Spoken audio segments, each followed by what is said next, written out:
Alright guys and girls, this is jerninhgam here. Apparently, the coronavirus numbers in the UK have gone down to 64 people that have died.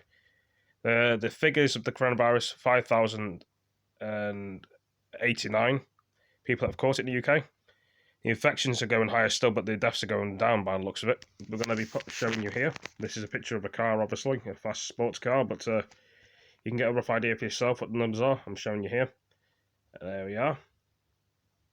5,000 infections, 98 plus 64 deaths. It's an improvement. Hopefully that'll keep going. We never know. Hopefully we'll get worse, but we're going to be looking at something different now, I think. What else is on the news channel? Or we could just end the video there. There's still things talking about the girl. What's her name? Sarah Evenhard. And there's a bit of footage from yesterday too. There you go. This is a woman from the... She got knocked on the floor by police. Says Pastor 7 went viral after was picture of being held down. Police officer talks about... This is so terrifying. The only way that I can make this not in vain is to just, from this, not make it political, not make it, against the police or against anyone. It literally is just about the safety of women, and we need to just talk about it. Well, Sky's Emma Birchley is on Clapham Common for us. Hello to you, Emma. 2 days on from those scenes at the bandstand behind you. What is the mood like there today? Well, still people are coming, and actually it's got a very similar feel to what it was like on Saturday afternoon. They're bringing flowers. Clapham Common, South London. In quiet reflection, and they UK second doses 1.584. Different placards on the different notes 94, I think it was. One that appears more than once is she was just walking home. Something's as simple as that. Sarah Everard was on her way home when she was kidnapped, and as we know, she was murdered after taken on March the 3rd. Another one, we are the 97%. So that's a reference to the fact that some research showed 97% of young women surveyed said that they had suffered sexual harassment in their lifetimes. And while this is all happening here, we've heard, haven't we, from Tom, all the high-level discussions that are happening about how to move forward from here. And yesterday afternoon, as Dame Cressida Dick was making it clear she would not be resigning from her role as the Commissioner of the Metropolitan Police, there were protests taking place there at New Scotland Yard. They then moved round to Parliament Square. And this afternoon, we will see another protest. 5 p.m, one that's been organised by a group called Women Will Not Be Silenced. On their Facebook event page, they say enough is enough. And they urge people to go to Parliament Square to remember Sarah Everard, but also all the other women who've become victims of male violence. Emma, thank you. Well,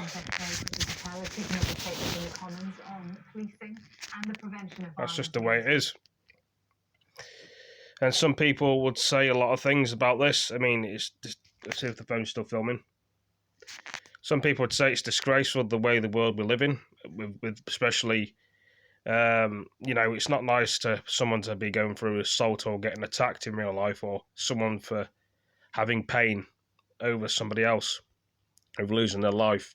No one deserves to get battered by anybody in this world, man or woman. But some people take it too far, and this is why this lady's lost her life, unfortunately, which is very sad. Saddening for the family and their friends that knew her. All I can say, really, we can all say it wouldn't happen again, but it probably will do. We're going to be listening to Boris Johnson's speech now, of what he thinks about this. A vote tomorrow on new measures to toughen sentences for rapists, stop early release of serious sexual and violent offenders, and to toughen the law on domestic violence. But the crucial thing is to recognise that, yes, we're putting more police out on the streets. That's very important, to give people a sense of safety in their neighbourhoods. And of the 20,000 that we promised, we've got another 7,000 out already. But the fundamental thing is that women have got to feel that when they make a complaint, when they go to the police with an account or an allegation of violence or harassment, that they will be taken seriously. And so our teams are meeting tonight to discuss what more we can do.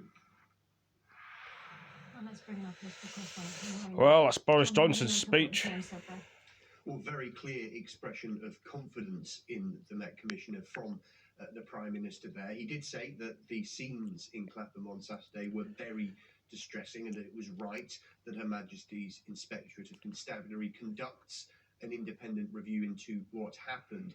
But it's very clear from the Prime Minister's comments there that that review is not being seen as a trial of the Commissioner. It is being seen in operational terms as to try and establish what went wrong and what could be changed. But it looks very certainly like Cressida Dick, for now at least, is not at risk of being asked to step down. Boris Johnson said that the death of Sarah Everard had unleashed a wave of feeling with regards to the safety of women and girls, and pointed towards the policing bill, which will go to Parliament for its second reading today with a vote tomorrow. He argued that bill brings tougher sentences for rapists. He said it would toughen law on domestic violence, and it was an example of the government taking seriously the kind of feeling that the death of Sarah Everard has provoked. But of course,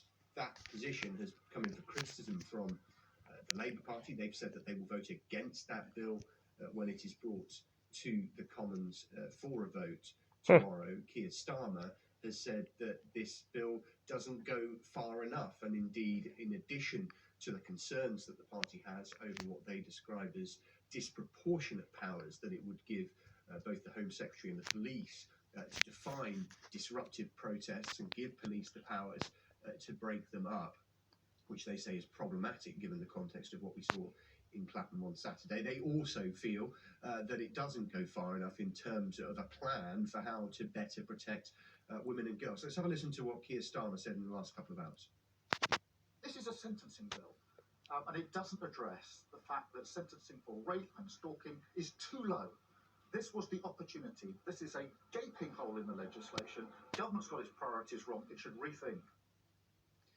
Well, before Parliament discusses that policing bill, we will hear a statement from the Home Secretary, Priti Patel, at around 3:30 on this whole issue. Expect an update on the meeting that the government had of its Crime and Justice Task Force, of which Cressida Dick was present, but also perhaps questions not just on the policing bill, but look out for questions from the Conservative backbenchers, because there is a view amongst some Conservative MPs that part of the reason that things got so out of hand on Saturday is because of the COVID regulations and the difficulty that it put police under in terms of the decisions they had to make to intervene on what should have been a peaceful vigil. Okay, Tom, thank you. Well, goes to show. Detained by police at that event in Clapham has said that the matter at hand, the safety of women, shouldn't be sidetracked by politics. Just a warning, there is flash photography in the pictures we're about to show you. Patsy Stevenson was tackled to the ground by officers on Saturday when larger numbers gathered at the bandstand on Clapham Common. Speaking about her ordeal, the 28-year-old said that the event was only ever meant to be peaceful. It did start as a I think we've seen this one already, because I'm going to find something else we can see. A bit of the news, as one would say to me. By, If you guys and girls like football, apparently there's women's football, if you're a woman, obviously. and how confident you feel doing sports. And it kind of varies depending on when you kind of start puberty. If you start really early, it's kind of really awkward. But if you start late, you then got the embarrassment of that.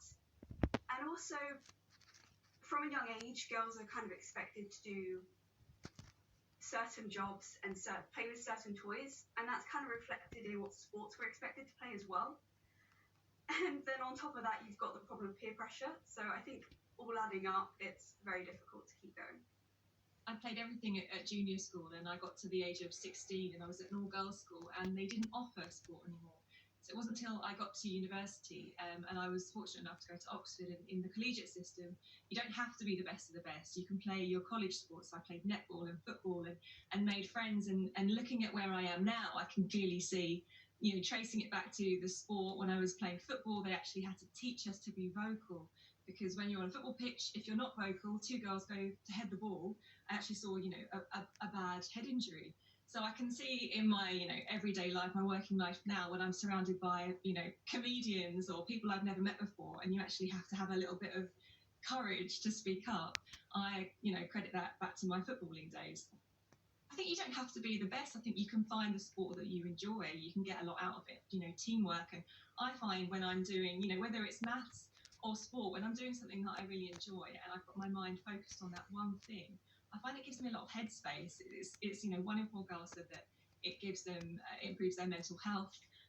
It can give you loads of benefits that might be, you might not initially think of. So just keep with it. I mean, not only is it good for your physical health, it's good for your mental well-being as well. There's not really many drawbacks, and I think it's important. This campaign is fantastic because always partnering with Sported. So where kids are back at school now, and clubs are going to be opening at the end of the month, hopefully. They need a little bit of extra help. Girls need encouragement to stay in sports, and Sports Club needs a little bit of extra, whether it's funding or help finding a new space or new ways of working around the COVID restrictions. Well, that's something, someone say to me. Yeah, news. That's all the news is, really.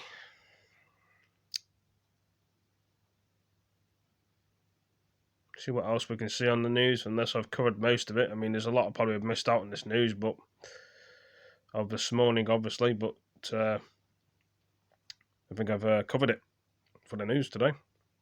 I may do some more news later. I'll quickly see what's on the Sky News now again. Survives all this, does she?